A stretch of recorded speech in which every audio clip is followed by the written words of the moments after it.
Everything we know before launch. Let's get it. From Ratchet & Clank to several recent Spider-Man entries, you'd be hard-pressed to find a PlayStation studio more prolific in the PS5 era than Insomniac, and that portfolio grows this week with Spider-Man 2. But it's been a few years since we've last seen our Spider-Mans, our Spidersmen. It's been a while since we've seen Peter and Miles. So here's a quick rundown of everything we know about Spider-Man 2 before it launches on October 20th.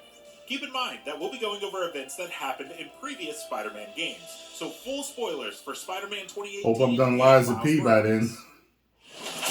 Liza P's killing me.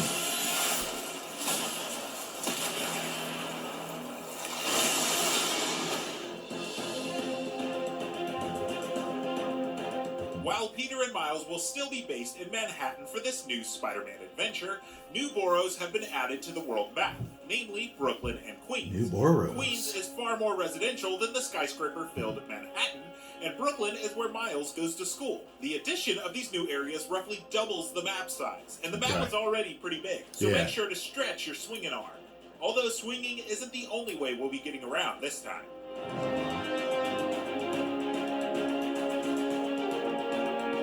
With several of the boroughs changing the vertical landscape of your traversal area, Peter and Miles now have a new tool in their arsenal, the web wings. We normally say burrows. We found the web wings to be far more of a glider than actual wings, so you'll still need to use your web zip to maintain speed or find a wind tunnel that will greatly accelerate your current Spider-Man.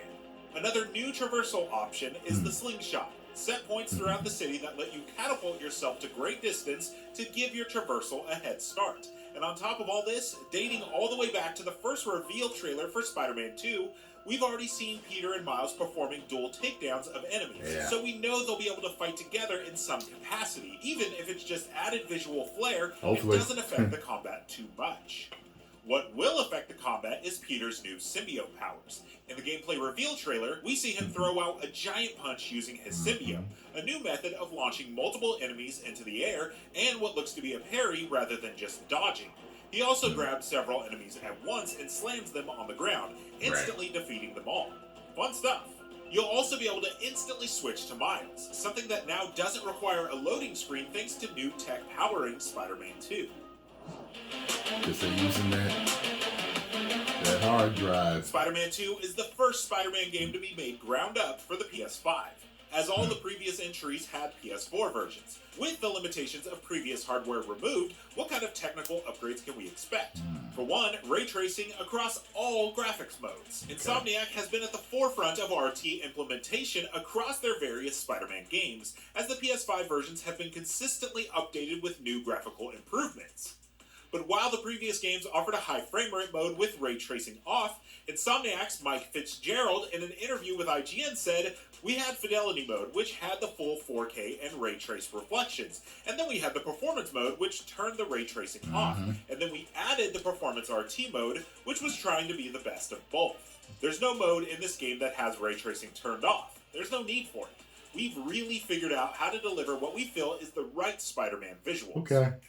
Aside from graphical improvements, the PS5's SSD, or solid-state drive, allows for gameplay changes as well. With the web wings, you can now move about 3 times faster throughout the city, and can switch between Peter and Miles almost seamlessly. There's also near-instant fast travel, with the only waiting consisting of watching Peter or Miles do a cool animation for you to get back into the action.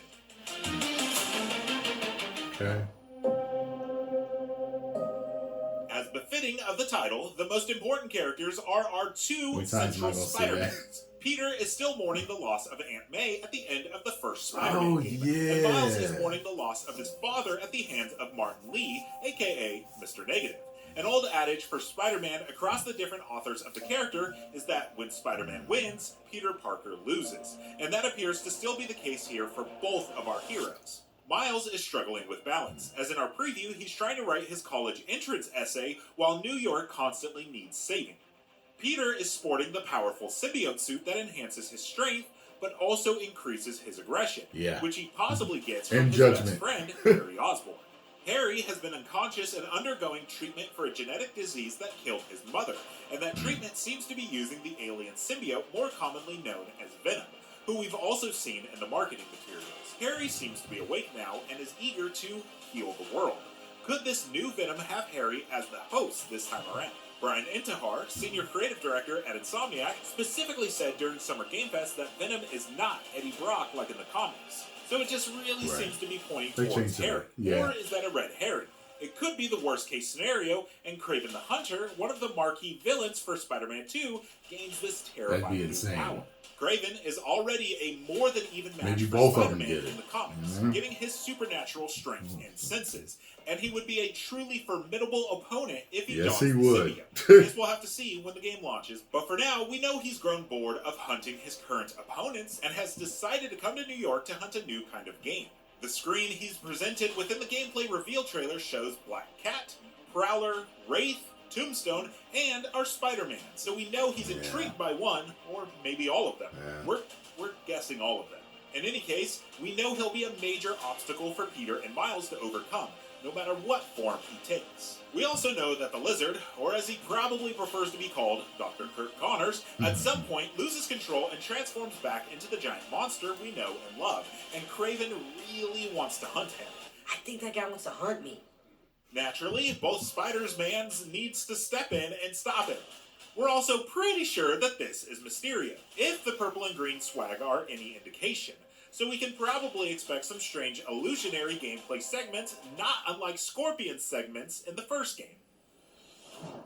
Strange looking, but I can't remember ever seeing Mysterio's real face in the comics. There's no PS4 version this time around, but Spider-Man 2 does have several different options or bundles that you can purchase. There's the standard edition for $70 or the digital deluxe edition for $10 more. I bought the digital deluxe. 10 more suits overall, additional photo mode items, 2 extra skill points, and more. If you like your extras to come in the physical variety, there's also the collector's edition, which includes a steelbook case, a digital copy of the game, 19 inches of Venom, and the previously mentioned digital deluxe content.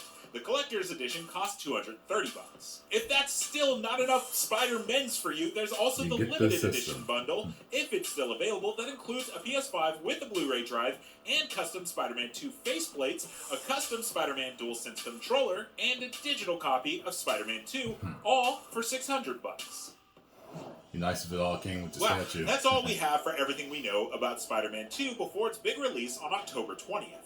There are plenty more roads we can go down, including Lizard's involvement in all this, who exactly Wraith is, and all sorts of fun rabbit trails and rumors, but we'll only be able to know exactly where that stuff leads for sure when playing the game on October 20th.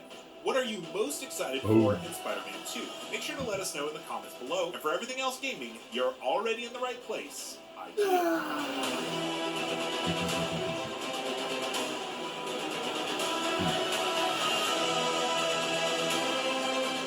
I tell you this, considering how much I love the first one, and then, Miles Morales was alright, you know what I mean? But I hope to God this isn't a flop. I hope it's good. I hope they do not mess this up. It's just with everything going on recently in entertainment, I'm just concerned. That's all, Between video games, television series, movies, and animation, a lot of BS has been going on. So I'm just hoping to God this is going to be great. I trust Insomniac, but I just don't trust the times with the big wigs. You know what I mean? So we'll see. We'll see what happens. I'm looking forward to this. Hopefully I finish Liza P by then. If not, I'm going to have to flip-flop. Because I do not want to forget how to play Liza P and have to get good again. So that, you know what I mean? It's just too difficult of a game for me to want to lose a step on that. You know what I mean? Post comments down below. Let me know what you all think. If you enjoyed my reaction and thoughts, hit the like button, subscribe, and share.